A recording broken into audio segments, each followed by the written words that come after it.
Hey guys, so today I'm back with a speed drawing which hasn't been done in a very long time, and it was really a shame because I enjoy watching those videos, but it's actually kind of nerve-wracking to have a camera pointing at you when you're drawing, so it was really kind of stressful, but I really wanted to do it.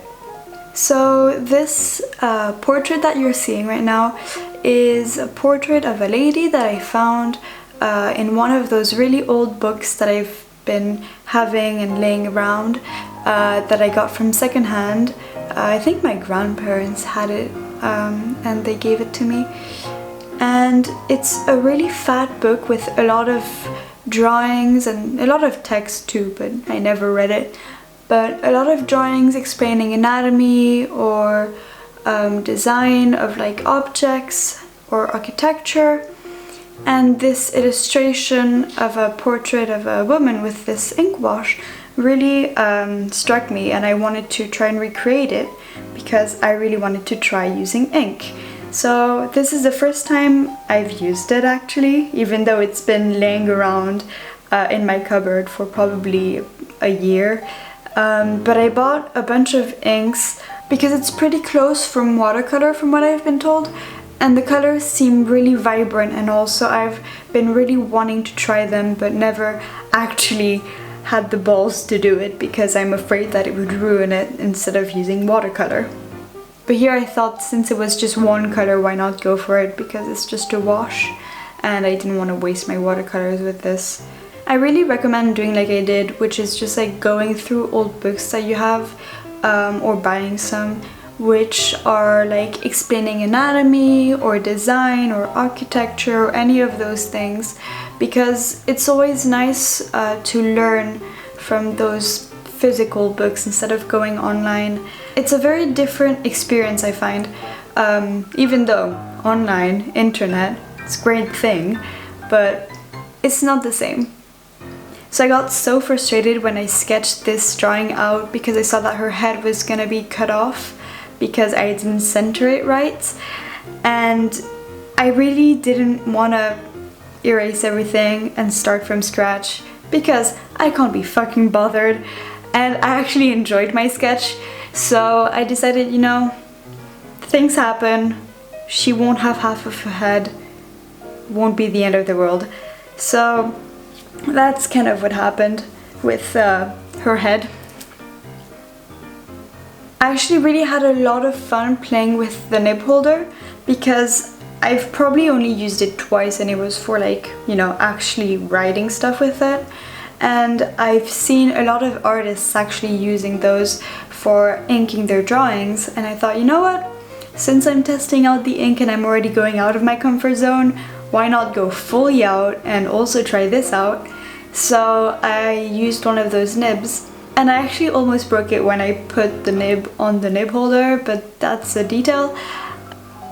I actually really enjoyed the feeling of it, and it was really like complicated at the beginning, and I wasn't confident because I kept like having a wobbly hand and stuff, and I was scared that it would actually smudge. So I used a paper that was laying around to do some test lines and see how it works, because I was too scared of directly going in for the illustration because it could actually ruin it. But I'm actually really happy with how the line work ended up looking, because I thought that it actually was pretty nice. And then I started on going with the wash, and I was really scared with the idea that maybe the wash would actually completely smudge all my line art. It actually barely did anything to it, so that's actually really nice to see. I really tried focusing on like the shadows and the highlights of this face because there was a really nice contrast in the original picture, especially like with her hair. So I tried focusing on that and really trying my best to do that. With, for example, the highlight that's like under her eye on her cheek. And it was actually really interesting to see how, compared to what I've been used to with my watercolors when I do those shadows and highlights, I always have a moment where I struggle a lot with not having sharp edges.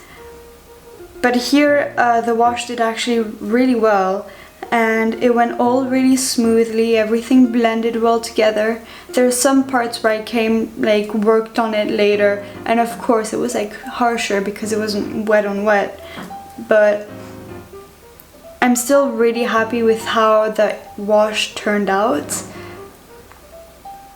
And it was actually a really satisfying process, I find. So I'm definitely gonna start working with wash a bit more. So there was a couple of moments where I had a really harsh time with getting a really dark pure color because it kept getting somehow diluted.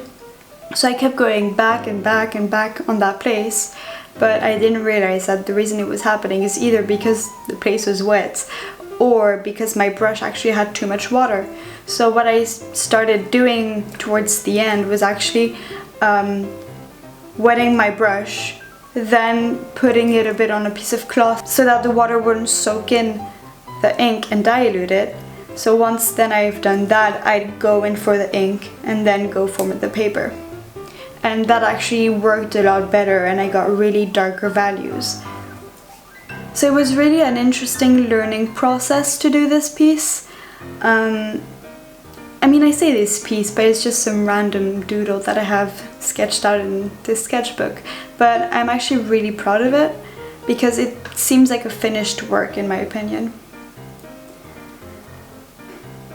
And finally, I came back a bit later, I had dinner and I came back to it, and I did the background a solid color because that's what the original artist did.